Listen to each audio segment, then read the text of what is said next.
Hurricane-force winds swept across northern Norway, damaging buildings, throwing boats onto roads and leaving thousands without power. In some areas, wind speeds reached 41 meters per second.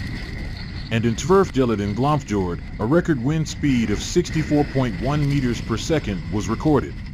We have never seen such strong winds along the coast, state meteorologist Eirik Samuelson wrote on social media.